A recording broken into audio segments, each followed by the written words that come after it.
Pronto. Bom dia, irmãos. É, Então vamos lá, nós vamos agora começar a lição 1 da nossa revista. Eu pedi a vocês que fizessem as leituras e nós vamos ver como algumas dessas leituras se relacionam com tudo aquilo que nós vamos ver nessa aula e na próxima. É impossível, irmãos. A menos, não é que é impossível, é possível, né? Mas seria possível se nós não tivéssemos o propósito de aprofundar a leitura, dar essa lição em uma aula só. Mas como o nosso propósito é aprofundar a leitura, é conhecer cada vez mais e melhor as Escrituras, nós vamos dividir ela em duas, talvez em três, mas eu vou fazer o meu máximo aqui para, enfim, conseguir fazer em duas aulas, né? Porque é realmente um conteúdo muito denso, é muito. É muita grandeza de Deus, irmãos. É isso que eu quero dizer. Assim, eu fiquei durante a semana lendo os textos, né? E como eu disse para vocês na primeira ou na segunda aula, irmãos, eu tô conhecendo e crescendo junto com os irmãos. Porque eu faço seminários, os irmãos sabem, eu já dou aula na IBD há um tempo, os irmãos sabem, mas a gente não tem como saber todas as coisas das Escrituras, né? E eu confesso aos irmãos que o Evangelho de João, em específico, nunca foi um evangelho que eu li várias vezes, por exemplo, né? Li pontualmente, eventualmente, mas assim, estudar ele em profundidade é a primeira vez. Então eu tô conhecendo junto com os irmãos, por isso que é maravilhoso, né? Então eu fiquei praticamente ontem o dia inteiro, depois de 1, 2 horas, estudando a lição, lendo muita coisa, enfim. Não me alongando muito, deixa eu começar então a compartilhar aqui com vocês os slides para que a gente possa começar. Bom, então nós entramos aqui no capítulo 1 do Evangelho de João e o versículo-chave de todo o capítulo 1 é esse versículo 14 do capítulo, que vai dizer assim: E o Verbo se fez carne e habitou entre nós, cheio de graça e de verdade, e vimos a sua glória, como do unigênito do Pai. Qual que é o alvo dessa lição de hoje? Mas é hoje e com certeza o próximo domingo. Ao estudar essa lição, você vai afirmar que Jesus Cristo é de fato o próprio Deus, encarnado em semelhança de homem. E nós vamos entender por que isso é tão importante e fundamental, né? Você tem ali os objetivos da lição, e se você tem na sua revista saber, né? O saber, sentir e agir, é sempre esses três pilares da revista. Eu acho isso muito interessante, por isso que eu sempre deixo, né? O nosso saber, nos conscientizar que Jesus de fato é Deus. Será que você tem essa certeza? Porque, de novo, gente, parece que é muito óbvio, mas a gente vai ver que existe muita oposição em relação a isso.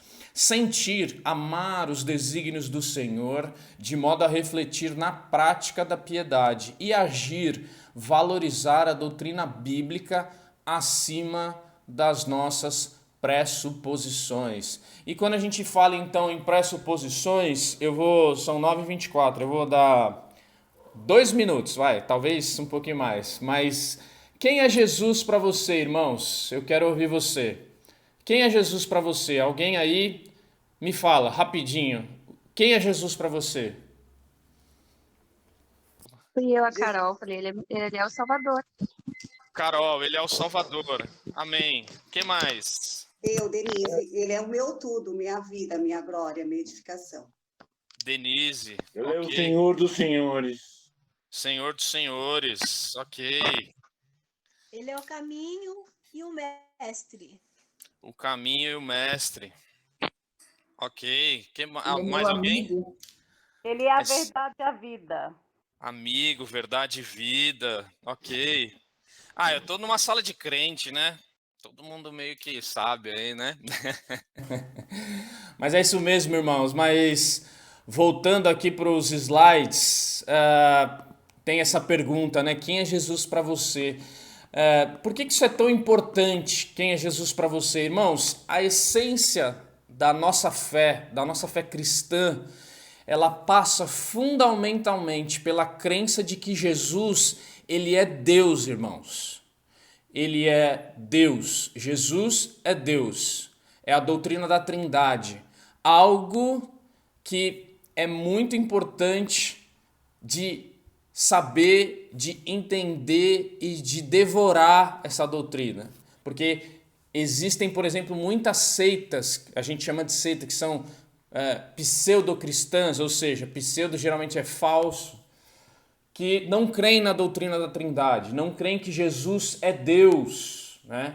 E o estudo do capítulo 1 do Evangelho de João vai revelar que já no primeiro século havia homens que questionavam a messiandade e a divindade de Cristo, o que levou o apóstolo a registrar informações preciosas sobre Jesus, defendendo a divindade dele. O Evangelho de Marcos também tem muito esse propósito de deixar claro que Jesus foi totalmente homem e totalmente Deus, né?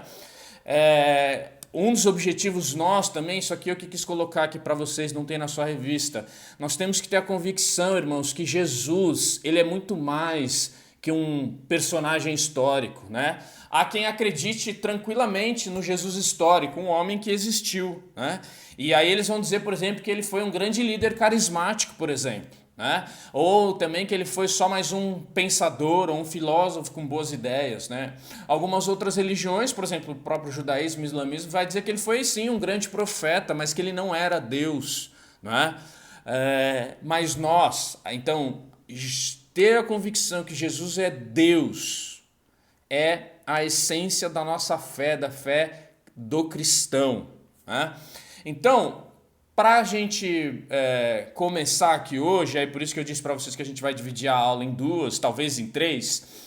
O capítulo 1 de João, que eu pedi para vocês lerem, nós vamos analisar em três partes, em três blocos. A nossa revista, ela divide em duas, né? Então ela pega ali uma análise do versículo 1 até o versículo 14 e depois do 15 até o 51. É muito difícil fazer isso, né? Mas eu quis dividir em três também, que eu acho que a gente consegue entender melhor e analisar melhor. Então você tem o prólogo. O prólogo é uma introdução, né? Então você tem isso lá de João, do capítulo 1, e aí todo mundo vai colocar do capítulo 1, do versículo 1 até o 14. Eu abri um intervalo, né? É do capítulo 1, versículo 1 até o versículo 5. Do 6 ao 9 é o intervalo, porque a gente vai falar de João Batista. E a gente pula para o 10 ao 14. Então hoje nós vamos analisar do 1 ao 5 e do 10 ao 14. Na semana que vem eu quero aí ser um pouco mais rápido, mas aí nós vamos analisar então João capítulo 1, do 6 ao 9 e do 15 ao 36, falando do ministério de João Batista, o precursor do ministério de Jesus, e Jesus conhecendo ali, né, e chamando os primeiros discípulos, que vocês leram ali a partir do versículo 37 até o 51. Então essa parte 2 e parte 3 nós vamos ver na semana que vem, tá? Bom, vamos lá, o prólogo, né, a introdução, né, você tem isso aí na tua revista. Se o conteúdo do Evangelho de João se perdesse e sobrasse apenas o prólogo, por certo, o leitor seria capaz de identificar o propósito para o qual o Evangelho todo foi escrito. É muito claro o fato de que a intenção era demonstrar a graça de Deus revelada por meio da encarnação do Verbo, de Jesus Cristo, né? Então essa é a intenção aí dessa introdução de João. E aí nós vamos entender por que ele teve essa intenção de falar que Deus encarnou, né, como homem e ele era o Verbo desde o princípio. Qual que era a intenção de João? Lembrem, nas aulas introdutórias, que a gente falou que João estava falando para um público misto, muito provavelmente já uma segunda ou até terceira geração de cristãos, né? Ele vai escrever o seu evangelho ali, muito provavelmente na década de ali 85, 90, já depois de Cristo, né? Então já é uma geração ali de 30, 40, 50 anos de cristianismo existente, vamos dizer assim. Ele deixa de falar muitas coisas que os sinóticos falam, Mateus, Marcos e Lucas, porque ele entende que precisa ser falado algo a mais sobre Jesus Cristo, né? E aí nós vamos entender por quê. E esse público misto que era do Evangelho de João, ou seja, existiam ali cristãos gentios, ou seja, não eram judeus e se converteram ao cristianismo, e judeus convertidos ao cristianismo, né? Bom, o cristianismo ensina que Deus é o criador da humanidade e que a ama tão profundamente que se infiltrou na história em semelhança humana para resgatá-la. E olha aí a leitura de sexta-feira. Por que ela é importante fazer? Porque ela tem tudo a ver com a nossa lição de hoje, que vai dizer que seja a atitude de vocês a mesma de Cristo Jesus, que embora sendo Deus, não considerou que o ser igual a Deus era algo que o devia apegar-se, mas esvaziou a si mesmo, vindo a ser servo, tornando-se semelhante aos homens. E sendo encontrado em forma humana, humilhou a si mesmo e foi obediente até a morte e morte de cruz. Então, irmãos, esse é um dos mistérios do nosso evangelho, da nossa fé, é um dos mistérios do cristianismo, e que por isso que inclusive existem muitas seitas que são supostamente cristãs, mas não creem que Jesus é Deus. Mas a palavra é muito clara em dizer isso. Filipenses, né, a teologia paulina vai dizer isso, a teologia joanina, né, através do Evangelho de João, de Apocalipse, das cartas, vão dizer isso, que Jesus era Deus. E esse Deus, ele foi tão misericordioso, irmãos, que ele se tornou homem, ele andou entre nós e hoje ele está entre nós, através do Espírito Santo. É Deus, o Deus Criador, irmãos. É tudo isso e é inexplicável um negócio desse, né? E você tem que crer nisso. Isso é um dos propósitos do Evangelho de João, de produzir fé, ou de fazer com que aqueles que estavam ouvindo ou lendo, no caso, a sua carta, permanecessem na fé, né? Os discípulos em um momento com Jesus, eu acho que eu já falei isso nas aulas de introdução, é que eu gosto muito, aí eu fico repetindo, mas tem um momento que eles falam: Senhor, aumenta a nossa fé, porque é impressionante todas essas coisas, né? Bom, então essa é a parte aqui do prólogo, e agora então nós vamos entrar nos versículos. Essa é só também uma parte introdutória sobre o João do versículo 1 até o 14. Nós vamos agora analisar em pequenos blocos, e eu vou começar com vocês de João capítulo 1, do versículo 1 até o 3. Até aqui, tudo bem, irmãos? Tudo tranquilo? Vamos seguir, porque é coisa linda de Deus isso aqui. Vocês vão... Bom, pelo menos eu fico impressionado. Vamos lá. Então você tem aí o texto bíblico. Alguém pode ler rapidinho? No princípio era aquele que é a palavra. Pode continuar. No princípio era aquele que é a palavra. Ele estava com Deus e era Deus. Ela estava com Deus no princípio. Todas as coisas foram feitas por intermédio dele. Sem ele, nada do que existe teria sido feito. Isso, João 1:3, nessa versão que é a nova versão internacional. Alguém pode ler também essa outra versão, é o mesmo texto, mas ela tem uma diferençazinha na versão Almeida Revista Atualizada. Talvez a sua Bíblia esteja dessa forma. Alguém lê rapidinho? No princípio era o Verbo, e o Verbo estava com Deus, e o Verbo era Deus. Ele estava no princípio com Deus. Todas as coisas foram feitas por intermédio dele, e sem ele, nada do que foi feito se fez. Amém. Irmãos, nessa linha de raciocínio, isso aí você tem na sua revista, tá? E depois desse slide, tudo que eu vou mostrar aqui, 89% você não tem na revista. Bom, mas nessa linha de raciocínio, nos versos 1 a 3, o apóstolo João ensina que o Verbo é o próprio autor de toda a criação. Não há conclusão mais plausível e óbvia senão a de que Jesus é o próprio Deus encarnado, pois João mesmo testificou: o Verbo estava com Deus e o Verbo era Deus.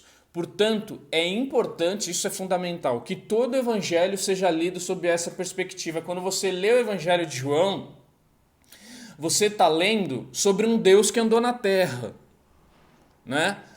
A gente sempre fala Deus Filho realmente é o Deus Filho e é um Deus, né?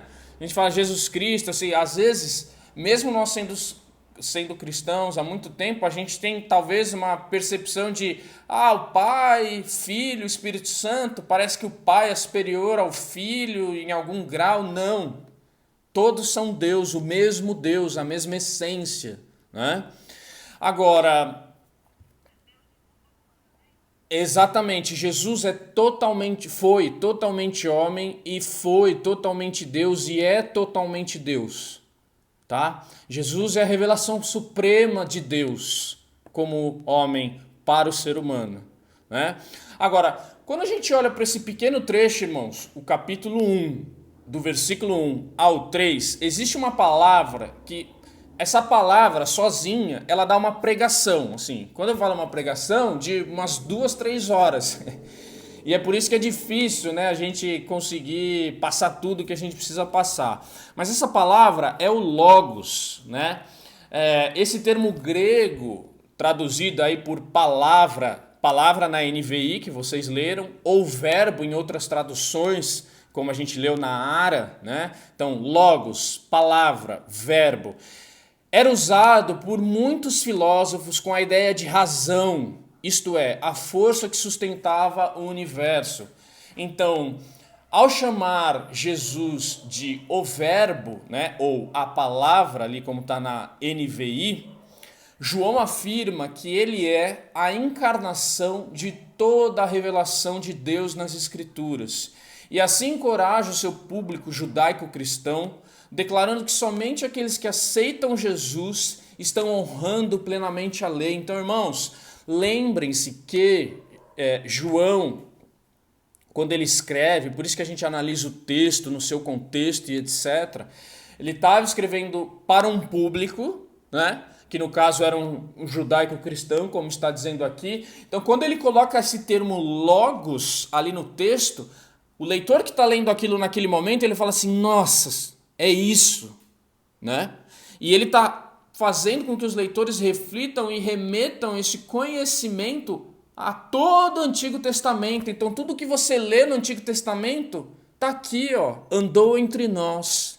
Ele é o Deus, ele é o Logos, ele é a palavra. É isso que João quer mostrar quando ele usa esse termo.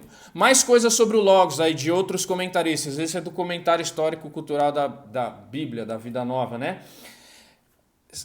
Assim, não quero trazer termo difícil ou complicar muito, irmãos, mas como foi dito, o uso da palavra em grego logos, né? Como você observa aí, é um termo usado muito antes de João, né? Então, por exemplo, você tem aí um filósofo grego que viveu ali no século VI antes de Cristo, Heráclito de Éfeso. Olha que coisa interessante. Olha que coisa interessante, porque João escreve ali para sua comunidade, muito provavelmente algumas igrejas de Éfeso. Lembram disso? E Heráclito de Éfeso viveu muito antes de Cristo e de João. Mas o seu pensamento, ele já norteava o pensamento das pessoas que viviam ali. Olha que coisa interessante, né? É por isso que a gente tem que analisar o texto no seu contexto. Todos nós, irmãos, de alguma forma somos influenciados pelo nosso tempo, por aquilo que as pessoas, pelos grandes pensadores ou influenciadores da nossa geração falam. E aquela comunidade era influenciada por isso. Então era muito tranquilo alguém que estava lendo o Evangelho de João fazer essas associações. Bom, então para esse Heráclito de Éfeso, que era esse filósofo, Logos era o princípio eterno de ordem do universo. E ele não era cristão, ele era pagão. Zenão de Sítio, também um filósofo grego, pai do estoicismo. Não dá pra gente falar o que é estoicismo aqui hoje, porque não é aula de filosofia. Depois a gente eu mando algum material para vocês no grupo.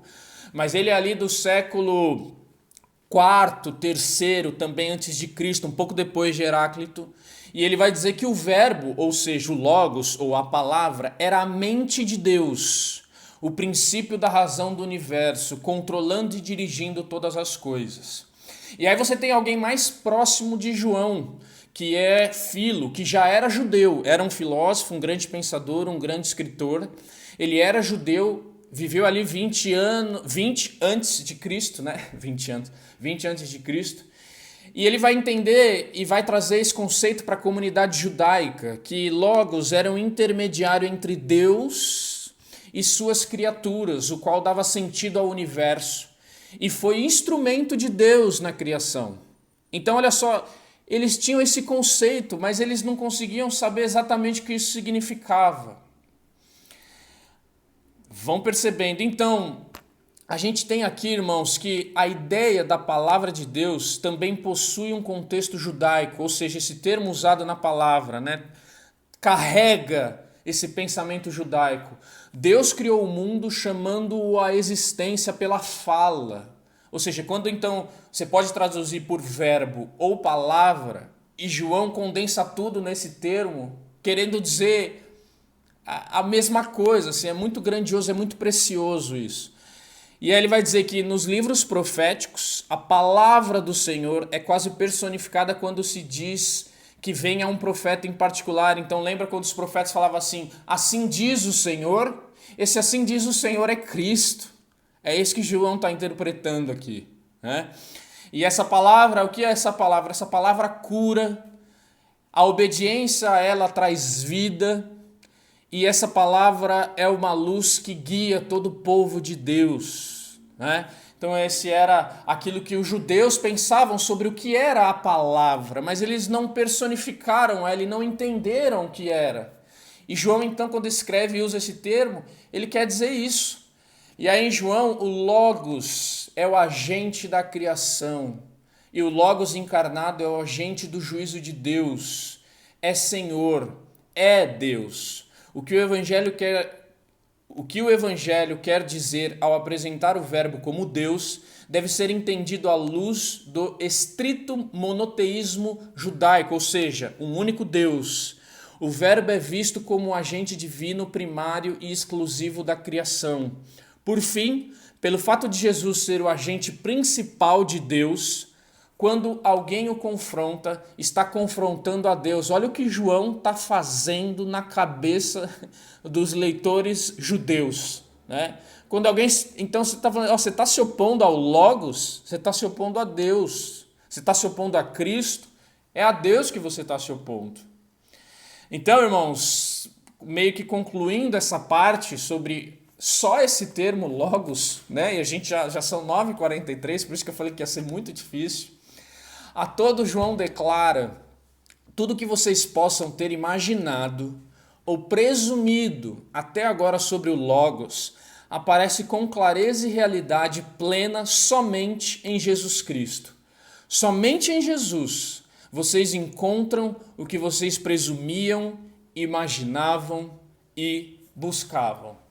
Agora, irmãos, eu falei de filósofo, falei do termo grego, falei do Logos. O que tudo isso tem a ver com a conta que você tem que pagar amanhã? Ou com um atendimento médico talvez que você precisa? Ou com alguma resposta que você está esperando? O que isso tudo tem a ver, irmãos? Nós, como igreja de Deus, como igreja do Senhor, nós podemos testemunhar com alegre certeza todas as religiões e visões de mundo que em Jesus Cristo reside a verdadeira consumação, inclusive para os seus anseios, para os meus anseios, para as minhas buscas, para os meus pensamentos, porque Ele era e é o Verbo desde o princípio, né? Isso, irmãos, demonstra para nós toda a soberania de Deus, não é? E quando eu penso em soberania, eu trouxe esses versículos para os irmãos, que está também muito ligado com tudo aquilo que nós oramos hoje, com tudo aquilo que nós estamos vivendo. E vai lá dizer o salmista no capítulo 24, versículo 1. 3 irmãos, rapidinho, abram o microfone e leiam cada um versículo, por favor. Leiam com amor, com vontade da palavra de Deus. Rapidinho. Qualquer irmão. A terra e tudo que nela há são do Senhor, o mundo e todos os seus habitantes lhe pertencem. Salmo 24, 1. Amém. O soberano Senhor, tu fizeste os céus e a terra, com tua mão forte e teu braço poderoso. Nada é difícil demais para ti. E o último. Eu sou o Senhor, E outro, Gabriel. o Deus de toda a humanidade. Acaso alguma coisa é difícil demais para mim? Irmãos, É interessante que esses dois últimos versículos são de Jeremias, e primeiro Jeremias ele está falando com Deus, ele está orando ao Senhor, e ele falando: ó soberano Senhor, tu fizeste os céus e a terra com a tua mão forte, o teu braço poderoso, nada é difícil demais para ti. Ele está vendo a situação do povo, e aí então o Senhor responde, e ele vai dizer: eu sou o Senhor, o Deus de toda a humanidade. Acaso alguma coisa é difícil demais para mim? Como disse a Joyce, ela disse: com uma palavra só Deus pode fazer o que Ele quiser. E Jesus é essa palavra, não é?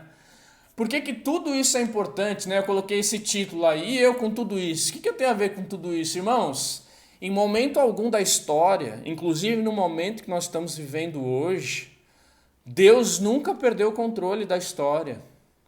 E outra coisa importante, Jesus, irmãos, não é um plano B de Deus para algo que deu errado.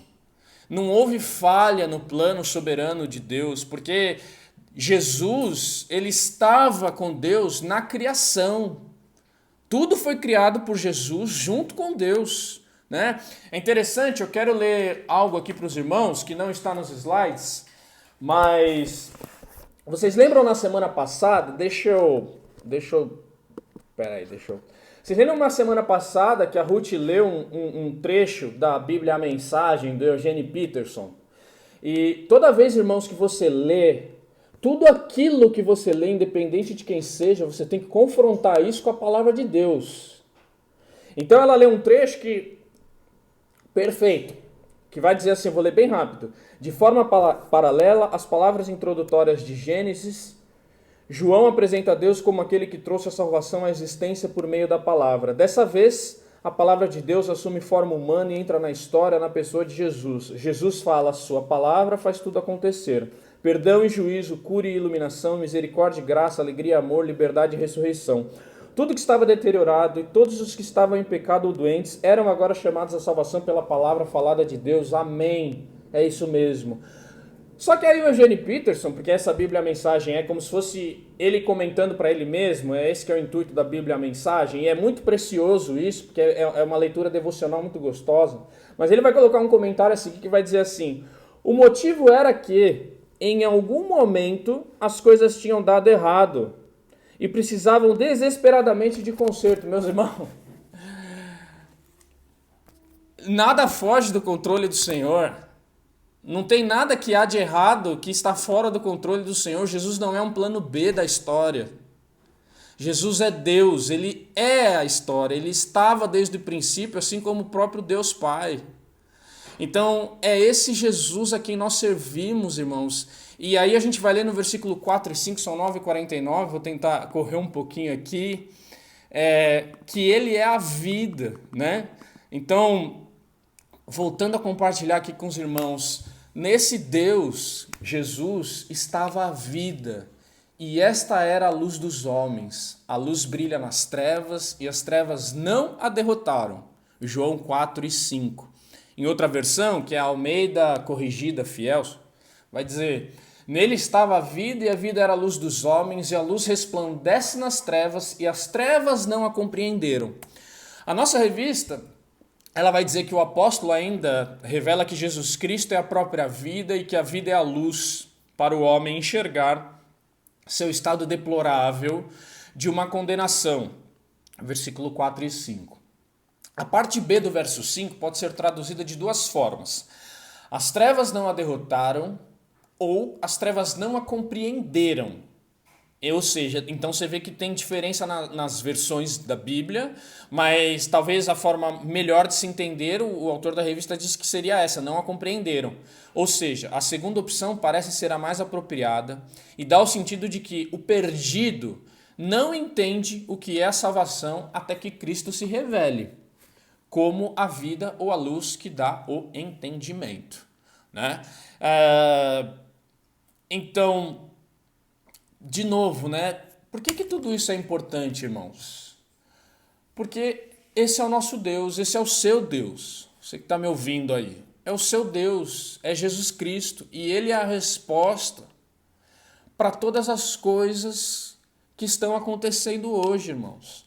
Acontece que muitas vezes a gente fica tão focado nessas coisas que nós achamos que nós somos desse mundo. E por achar que nós somos desse mundo, nós queremos desfrutar, de certa maneira, das coisas desse mundo, como as pessoas que não creem no Senhor desfrutam. Como as pessoas que não creem no Senhor, nós queremos viver como elas vivem. Muitas vezes isentos de problemas. Só que nem eles vivem sem problemas. Muito pelo contrário, e a grande diferença é que nós temos esse Cristo. E esse Cristo nos aponta para a eternidade de Deus, e não para a vida confortável nessa terra. Esse é Jesus, irmãos. É aquele que tem que ser o teu conforto, o teu refúgio, e você tem que crer nisso. Esse era o objetivo do Evangelho de João, produzir fé, fazer com que as pessoas que estavam lendo ali permanecessem nessa fé. Não é? Esse é Jesus. Então, quando você se depara com a leitura da palavra, você tem que ir analisar todas essas coisas. E se eventualmente você fala assim, nossa, às vezes eu não consigo, nós estamos aqui para isso. É para isso que tem a nossa escola bíblica dominical e esse tempo é fantástico. Então a gente fica muito feliz que vocês estão aqui ouvindo isso. E o propósito é a glória de Deus, para que a gente possa crescer juntos na fé desse Jesus Cristo maravilhoso. Ele é Deus, é Ele que nos sustenta, Ele é o nosso refúgio, é a nossa fortaleza. Como vai dizer o versículo 4 e 5, nele está a vida. Sem Cristo não há vida. Sem Cristo, as pessoas estão condenadas. E nós temos essa mensagem. E nós vamos ver que quem tem essa mensagem, o que ela faz com isso? É o que os discípulos, depois aquela parte dos Jesus e os discípulos, onde a gente vai ver o que Felipe faz, o que Natanael faz. O que ele faz quando ele vê realmente esse é o Messias? Ele vai contar para os outros. Porque ele tem certeza, ele tem convicção. Irmãos, eu vou falar uma coisa que isso serve para mim. Se talvez a gente às vezes não falou de Cristo para alguém é porque nos faltou convicção. A gente não pode ter vergonha de algo que a gente acredita. Esse é o nosso Deus, irmãos, e Ele é a solução para as pessoas, independente de qualquer coisa que elas estejam passando. Independente de qualquer coisa que nós estamos passando, né? Temos mais alguns minutinhos aqui, vou tentar avançar. Então, o comentarista vai dizer que profundezas misteriosas se abrem no momento em que nós, como seres humanos, perguntamos pela vida verdadeira, pela vida em sentido último e supremo. Assim, a mensagem de João vem ao encontro de nós humanos em nosso mais profundo anseio. A vida estava nele, ele é a vida, não é? E aqui, irmãos, nós entraríamos no versículo de 10 ao 14, mas como são 5 para as 10, eu não quero avançar. Então, essa aula que era para ser só hoje vai virar 2, e aí tem mais ainda outra parte do capítulo 1, mas não importa, irmãos. A gente tem isso bem alinhado com o Fernando, que é o líder do Ministério de Educação Cristã, e nós não estamos preocupados em seguir a revista, por exemplo, uma lição, 2 lições, não. Nós estamos preocupados em conhecer a palavra de Deus, em aprofundar quem é esse Deus, quem é Jesus Cristo e o que isso muda nas nossas vidas, né? Ele traz aqui o versículo 10 ao 14 e só algumas perguntas para a gente refletir, depois eu vou trazer elas domingo que vem de novo, né? A partir do momento então que Deus é a palavra, Jesus Cristo é a palavra, né? E é assim que Deus se revela hoje para nós. Eu tenho reconhecido Deus através da Bíblia Sagrada, eu tenho dado a devida importância à leitura das Escrituras no meu dia a dia. Essa parte aqui serve para todos nós, para mim, eu sempre falo isso para os irmãos, toda vez que eu coloco isso para os irmãos, eu não estou apontando em hipótese alguma. É que são perguntas que eu faço para mim, em primeiro lugar. E eu coloquei assim, eu tenho vivido como testemunha dessa palavra, meus pensamentos, minhas ações, minhas emoções, né? A forma como eu estou lidando com tudo isso que está acontecendo, né? Com esse tempo de pandemia, ou com alguma incerteza, na minha espera por alguma resposta, ou seja, meus pensamentos, as minhas ações, as minhas emoções, para as pessoas que estão à minha volta, elas testemunham esse Cristo? E será que eu vivo para a glória de Deus, de acordo com o que Ele me pede na sua palavra? Então depois nós vamos aí analisar também esses versículos, do 10 ao 14, tem algumas coisas aí para eu compartilhar com os irmãos, mas é um conteúdo maravilhoso, irmãos. Eu espero que vocês não se chateiem de ficar tanto tempo numa coisa só, mas é porque, como eu disse para vocês, uma palavrinha logos tem tanta preciosidade. Então, só trazendo ainda sobre isso, João, quando ele usa esse termo, né, que é a principal coisa que nós vimos hoje, ele está fazendo os leitores, provocando nos leitores uma reflexão de tudo aquilo que aconteceu no Antigo Testamento se personificou em Cristo. É uma explosão de pensamento isso, para eles, né? E aí eu vou ler a conclusão que seria de hoje, vou ler hoje e vou ler semana que vem, que vai dizer assim, então, iniciando com um eco de Gênesis 1:1, ou seja, quando a gente lê lá João 1:1, 2 a 3, ele está remetendo a Gênesis 1, o prólogo passa a identificar o seu protagonista como o Logos, o verbo divino, e assim situa o drama num contexto cósmico, tendo o Antigo Testamento como cenário. O prólogo prenuncia a divisão entre fé e incredulidade. Essa divisão baseia-se na reação e no entendimento que se tem Jesus Cristo. Em cada episódio narrado no Evangelho, o drama do qual o prólogo dá indicações é reencarnado à medida que várias pessoas com quem Jesus se encontra se esforçam para entender quem ele é. Alguns, a mulher samaritana, o homem que nasceu cego, Marta, Tomé, finalmente chegam a fazer tal confissão. Se não com as palavras do prólogo, pelo menos em harmonia com ele. Ao passo que os outros rejeitam justamente a afirmação contida no prólogo, de que Jesus Cristo é o Verbo e o Filho de Deus. Os discípulos de João, os discípulos relatados no Evangelho de João, capítulo 6, 66, as autoridades judaicas e aí de várias passagens também do Evangelho de João. Deixa eu parar de compartilhar, quero olhar para vocês.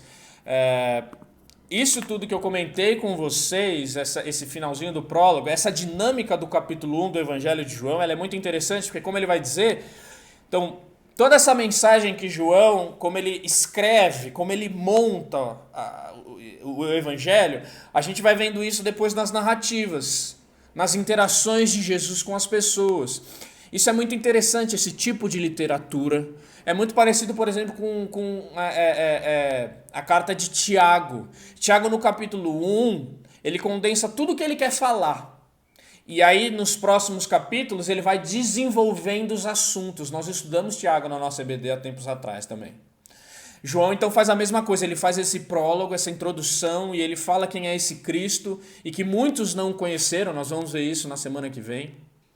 Muitos não o reconheceram, não o aceitaram, não confessaram.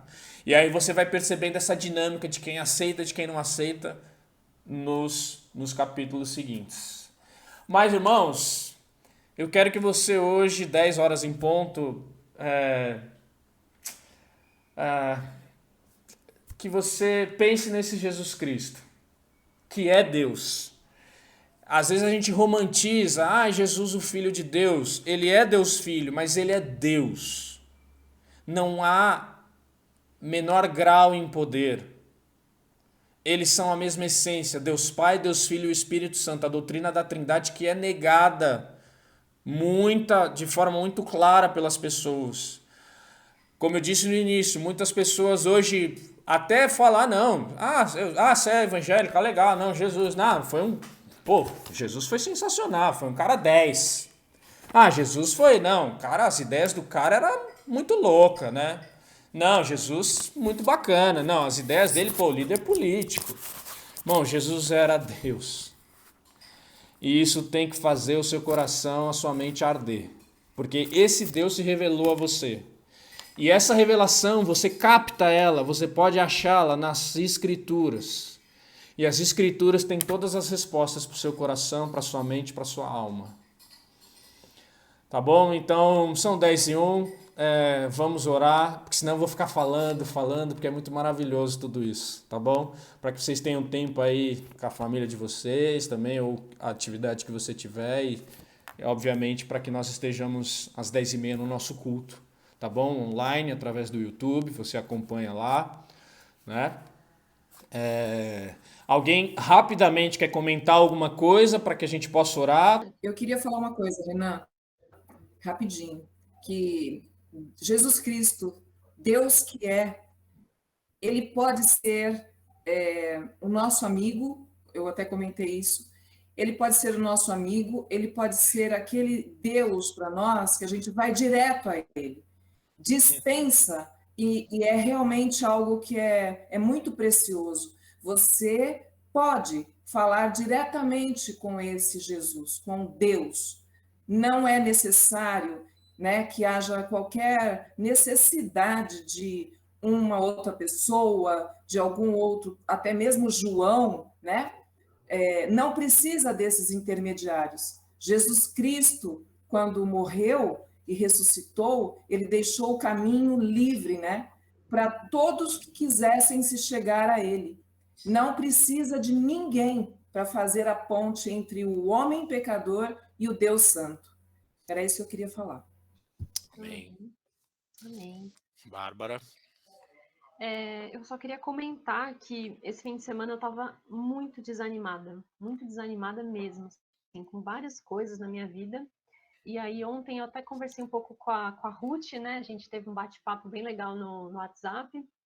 E à noite eu fiz a leitura novamente, né?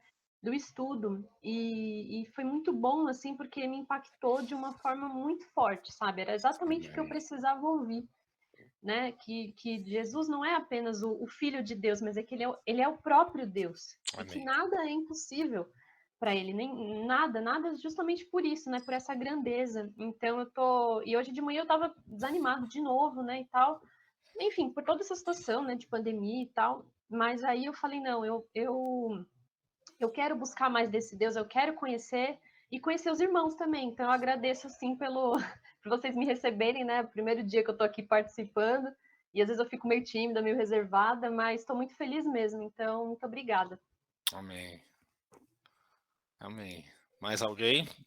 Sim, Denise. Eu Oi, gostaria de Denise. agradecer. Oi, Renan. Oi, pessoal. Eu gostaria de agradecer muito. Apesar da pandemia, eu estou passando por uma outra situação, né?